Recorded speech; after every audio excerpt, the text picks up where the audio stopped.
Hi friends, ನಮಸ್ಕಾರ ಎಲ್ಲರಿಗೂ. Friends, ಮೊಸರನ್ನ ಅಂದರೆ ಯಾರಿಗಿಷ್ಟ ಆಗಂಗಿಲ್ಲ. ಚಿಕ್ಕ ಮಕ್ಕಳಿಂದ ಹಿಡಿದು ದೊಡ್ಡವರೆಗೂ ಮೊಸರನ್ನ ಇಷ್ಟಪಟ್ಟು ತಿಂತಾರೆ. ಅದಾಗಿ ಬೇಸಿಗೆಯಲ್ಲಂತೂ ಇನ್ನೂ ಮೊಸರನ್ನ ಇಷ್ಟ ಆಗುತ್ತೆ. ಬರೀ ನಾನು ಮೊಸರನ್ನ ಮಾಡ್ತಿದ್ದೀನಿ. ಯಾವ ರೀತಿ ಮೊಸರನ್ನ ನಾನು ಮಾಡಿದೆ ಅಂತೇಳಂತೂ ನಾನು ನಿಮ್ಗೆ ತೋರಿಸ್ತಿದ್ದೀನಿ. ಇಲ್ಲಿ ನೋಡಿರಿ, ಬಾಣಲೆ ಇಟ್ಕೊಂಡಿದ್ದೀನಿ. ಬಾಣಲೆಗೆ ಒಂದೆರಡು ಸ್ಪೂನಷ್ಟು ನಾನು ಎಣ್ಣೆ ಹಾಕ್ಕೊಂಡು ಕಾಯಿಸಿ ಅದಕ್ಕೆ ಸಾಸಿವೆ ಮತ್ತು ಜೀರಿಗೆ ಹಾಕ್ಕೊಂಡಿದ್ದೀನಿ. ಜೀರಿಗೆನ ಒಂದು ಸ್ವಲ್ಪ ಜಾಸ್ತಿನೇ ಹಾಕ್ಕೊಂಡ್ರೆ ಮೊಸರನ್ನ ಚೆನ್ನಾಗಿರ್ತದೆ. ಹಾಗೆ ಒಂದು ಸ್ವಲ್ಪ ಕರಿಬೇವು, ಒಂದು 8ರಿಂದ 10 ಗೋಡಂಬಿ, ಹಾಗೆ ಒಂದು 8ರಿಂದ 10 ದ್ರಾಕ್ಷಿನ ಹಾಕ್ಕೊಂಡು ಇಲ್ಲಿ ನಾನು ಫ್ರೈ ಮಾಡ್ಕೊತಿದ್ದೀನಿ. ಚೆನ್ನಾಗಿ ದ್ರಾಕ್ಷಿ ಉಬ್ಬಿ ಬರೋ ಮಟ್ಟ ಇದನ್ನ ನಾವು ಫ್ರೈ ಮಾಡ್ಕೋಬೇಕಾಗತ್ತೆ. ಹಾಗೆ ಗೋಡಂಬಿನೂ ಕ್ರಿಸ್ಪಿಯಾಗಿ ಬರ್ತಾವೆ. ಇದೆರಡು ಪೂರ್ತಿ ಫ್ರೈ ಆದ ನಂತರ ನಾವಿಲ್ಲಿ ಕೊತ್ತಂಬರಿನ ಹಾಕ್ಕೊತಿದ್ದೀನಿ. ನಾನಿಲ್ಲಿ ಕೊತ್ತಂಬರಿ ಒಂದು ಸ್ವಲ್ಪ ಜಾಸ್ತಿನೇ ಹಾಕ್ಕೊಂಡ್ರೆ ಮೊಸರನ್ನಕ್ಕೆ ಚೆನ್ನಾಗಿರುತ್ತೆ ಫ್ರೆಂಡ್ಸ್. ಆಮೇಲೆ ಜಾಸ್ತಿ ಫ್ರೈ ಆಗಬಾರ್ದು, ಒಂದು ಸ್ವಲ್ಪ ಹಸಿ ಹಸಿಯಾಗಿರಬೇಕು ಕೊತ್ತಂಬರಿ. ಆ ರೀತಿ ನಾವು ಲಾಸ್ಟ್ಗೆ ಹಾಕ್ಕೋಬೇಕಾಗತ್ತೆ. ಇಲ್ಲಿ ನಿಮಗೆ ಅನ್ನಕ್ಕೆ ಎಷ್ಟು ಬೇಕೋ ಅಷ್ಟು ನಾನಿಲ್ಲಿ ಮೊಸರನ್ನ ತೊಗೊಂಡಿದ್ದೀನಿ. ನೋಡಲಿ, ಅನ್ನ ಒಂದು ಸ್ವಲ್ಪ ಮೆತ್ತಗೆ ನಾನು ಕುಕ್ಕರಲ್ಲಿ ಮಾಡ್ಕೊಂಡಿದ್ದೀನಿ. ನಾನು ಜಾಸ್ತಿ ಕುಕ್ಕರಲ್ಲಿ ಅನ್ನ ಮಾಡಲ್ಲ, ಸಪ್ರೇಟಾಗಿ ಪಾತ್ರೆಯಲ್ಲೇ ಮಾಡ್ತೀನಿ. ಒಂದು ಸ್ವಲ್ಪ ಅನ್ನ ಮೆತ್ತಗೆ ಬೇಕಂದಾಗಷ್ಟೇ ನಾನು ಕುಕ್ಕರಲ್ಲಿ ಮಾಡ್ತೀನಿ. ಇಲ್ಲಿ ನೋಡಿರಿ, ಆ ಅನ್ನನ ನಾನು ಬೇರೆ ಪಾತ್ರೆಗೆ ತಗೊತೀನಿ. ಎಷ್ಟು ಮೊಸರನ್ನ ಮಾಡ್ತಿದ್ದೀನೋ ಅಷ್ಟೇ ನಾನು ಬೇರೆ ಪಾತ್ರೆಗೆ ತಗೊಂಡು ಅದನ್ನು ಚೆನ್ನಾಗಿ ಮ್ಯಾಶ್ ಮಾಡ್ಕೊತೀನಿ.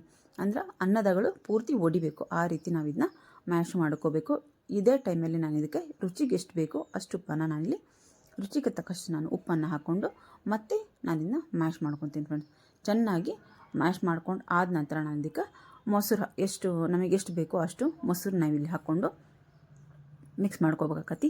ಹಾಗೆ ನನ್ನ ಮಗನ ಬಾಕ್ಸಿಗೋಸ್ಕರ ಮಧ್ಯಾಹ್ನಕ್ಕೆ ಮಾಡ್ತಿದ್ದೆ ನಾನು. ಇದೇ ರೀತಿ ನಾವು ಯಾವ ರೀತಿ ಬೆಳಗ್ಗೆ ಕಲಿಸಿರ್ತೀವೋ ಅದೇ ರೀತಿ ಅನ್ನ ನಮಗೆ ಮಧ್ಯಾಹ್ನ ಇರಬೇಕು. ಅಂದರೆ ನಾವೀಗ ಬರೀ ಮೊಸರು ಹಾಕಿದ್ರೆ ಏನಾಗುತ್ತೆ, ಅನ್ನ ಗಟ್ಟಿ ಆಗಿಬಿಡ್ತೈತಿ. ಮಧ್ಯಾಹ್ನ ಅಂದ್ರೆ ಅನ್ನ ಗಟ್ಟಿ ಆಗಿಬಿಡ್ತೈತಿ. ಅದಕ್ಕೋಸ್ಕರ ನಾವೇನು ಮಾಡ್ಬೇಕು, ಇಲ್ಲಿ ಒಂದು ಸ್ವಲ್ಪ ಹಾಲನ್ನು ನಾವು ಇದಕ್ಕೆ ಆ್ಯಡ್ ಮಾಡಬೇಕು ಫ್ರೆಂಡ್ಸ್. ಹಾಲು ಹಾಕ್ಕೊಂಡ್ರೆ ನಾವು ಮೊಸರನ್ನ ನಾವು ಯಾವ ರೀತಿ ಬೆಳಗ್ಗೆ ಕಲಿಸಿರ್ತೀವೋ ಅದೇ ರೀತಿ ಮಧ್ಯಾಹ್ನಕ್ಕೂ ಮೆತ್ತಗೆ ಇರುತ್ತೆ. ನೋಡ್ರಿ, ನಾನು ಮೊಸರು ಹಾಕ್ಕೊಂಡು ಇದನ್ನು ನಾನು ಮತ್ತೆ ಮಿಕ್ಸ್ ಮಾಡ್ಕೊತೀನಿ. ಹಾಗೆ ಇಲ್ಲಿ ಇಂಚೂರು ಇದಕ್ಕೆ ಸಕ್ಕರೆನೂ ಹಾಕೋಬೇಕಾಗತ್ತೆ. ಸಕ್ಕರೆ ಹಾಕೊಂಡ್ರೆ ಮಧ್ಯಾಹ್ನಕ್ಕೆ ಹುಳಿ ಆಗಂಗಿಲ್ಲ, ಮೊಸರನ್ನ ಹುಳಿ ಬರೋಂಗಿಲ್ಲ. ಈಗ ಬಿಸಿಲಿಗೆ ಒಂದು ಸ್ವಲ್ಪ ಬೇಗನೆ ಹುಳಿ ಬರ್ತದಲ್ಲ, ಹಾಗೆ ಹುಳಿ ಬರೋಂಗಿಲ್ಲ. ನಾವು ಯಾವ ರೀತಿ ಬೆಳಗ್ಗೆ ಯಾವ ಟೇಸ್ಟ್ ಮಾಡಿರ್ತೀವೋ, ಯಾವ ರೀತಿ ಮೆತ್ತಗೆ ಮಾಡಿರ್ತೀವೋ ಅದೇ ರೀತಿ ನಮಗೆ ಬರಬೇಕು. ಅಂದರೆ ಇಲ್ಲಿ ಚೂರು ಸಕ್ಕರೆ, ಹಾಗೆ ಒಂದು ಸ್ವಲ್ಪ ಇದಕ್ಕೆ ಹಾಲು ಕೂಡ ನಾವು ಹಾಕ್ಕೊಂಡ್ರೆ ನಾವು ಯಾವ ರೀತಿ ಬೆಳಿಗ್ಗೆ ಮಾಡಿರ್ತೀವೋ ಅದೇ ರೀತಿ ನಮ್ಮ ಮೊಸರನ್ನ ಬೆಳಿಗ್ಗೆ ಇರ್ತದೆ. ನೋಡ್ರಿ, ನಾನು ಮೊಸರು ಹಾಕ್ಕೊಂಡಿದ್ದೆ. ಫಸ್ಟಿಗೆ ಸ್ವಲ್ಪ ಮೊಸರು ಕಡಿಮೆ ಆಗಿದ್ದಕ್ಕೋಸ್ಕರ ನಾನಿಲ್ಲಿ ಮತ್ತೆ ಒಂದು ಸ್ವಲ್ಪ ಮೊಸರು ಹಾಕ್ಕೊಂಡು ನಾನು ಮಿಕ್ಸ್ ಮಾಡ್ಕೊಂಡು ಹೋಗ್ತೀನಿ. ಮಿಕ್ಸ್ ಮಾಡ್ಕೊಂಡು ಆದ ನಂತರ ನಾನು ಯಾವುದು ನಾವು ಒಗ್ಗರಣೆನ ಮಾಡಿಟ್ಕೊಂಡಿದ್ನಲ್ಲ ಆ ಒಗ್ಗರಣೆನ ನಾನು ಇದಕ್ಕೆ ಹಾಕಿ ಮತ್ತೆ ಮಿಕ್ಸ್ ಮಾಡ್ಕೊತೀನಿ.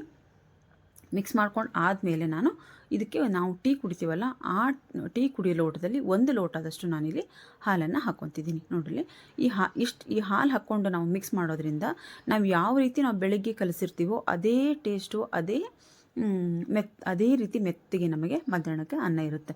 ಗಟ್ಟಿ ಆದರೆ ತಿನ್ನೋಕ್ಕೆ ಚೆನ್ನಾಗಿ ಅನ್ಸಂಗಿಲ್ಲ ಮಧ್ಯಾಹ್ನ ಟೈಮ್ನಾಗ. ಅದಕ್ಕೋಸ್ಕರ ಹಾಲನ್ನು ಹಾಕ್ಕೊಂಡು ಮಿಕ್ಸ್ ಮಾಡ್ಕೊಂಡಿನಿ. ಹಾಗೆ ಚೂರು ಸಕ್ಕರೆನೂ ಇಲ್ಲಿ ನಾನು ಹಾಕ್ಕೊಂಡೆ. ಒಂದು ಅರ್ಧ ಸ್ಪೂನಷ್ಟು ಹಾಕ್ಕೊಂಡ್ರೆ ಸಾಕು ನೀವು ಸಕ್ಕರೆನ. ಹಾಗೆ ನಮಗೆ ಈ ಟೈಮಲ್ಲಿ ಉಪ್ಪನ್ನು ನಾವು ನೋಡಿಕೊಂಡು ಹಾಕ್ಕೋಬೇಕು. ಉಪ್ಪನ್ನು ನೋಡಿ ಹಾಕ್ಕೊಂಡ್ರೆ ನಮಗೊಂದು ಸ್ವಲ್ಪ ಉಪ್ಪು ಕಡಿಮೆ ಆಗಿತ್ತು, ಹಾಗಾಗಿ ಉಪ್ಪು ಹಾಕ್ಕೊಂಡಿದ್ದೀನಿ. ನೋಡಲಿ, ನಮ್ಮ ರುಚಿಯಾದಂಥ ಮನಸ್ಸಿಗೆ ಹಿತ ಹಾಗೆ ದೇಹಕ್ಕೆ ತಂಪು ನಮ್ಮ ಮೊಸರನ್ನ ರೆಡಿ ಆಗೈತಿ. ಇದಕ್ಕೆ ದಾಳಂಬ್ರಿ ಹಣ್ಣು ಹಾಗೆ ದ್ರಾಕ್ಷಿ ಹಣ್ಣು ಇದ್ರಂತೂ ಇನ್ನೂ ಸೂಪರಾಗಿರ್ತದೆ ಫ್ರೆಂಡ್ಸ್. ನೀವು ಮನೇಲಿ ಈ ಮೊಸರನ್ನ ಟ್ರೈ ಮಾಡಿರಿ. ಹಾಗೆ ವಿಡಿಯೋ ಇಷ್ಟ ಆದರೆ ದಯವಿಟ್ಟು ಒಂದು ಲೈಕ್ ಮಾಡಿ, ಶೇರ್ ಮಾಡಿ, ಕಮೆಂಟ್ ಬಾಕ್ಸಲ್ಲಿ ಕಮೆಂಟ್ ಹಾಕೋದನ್ನು ಮರಿಬೇಡಿ.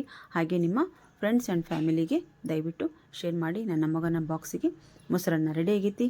ನಾನು ಮತ್ತೆ ಮುಂದಿನ ವಿಡಿಯೋದಲ್ಲಿ ಸಿಗ್ತೀನಿ. ಬಾಯ್ ಫ್ರೆಂಡ್ಸ್, ಬಾಯ್.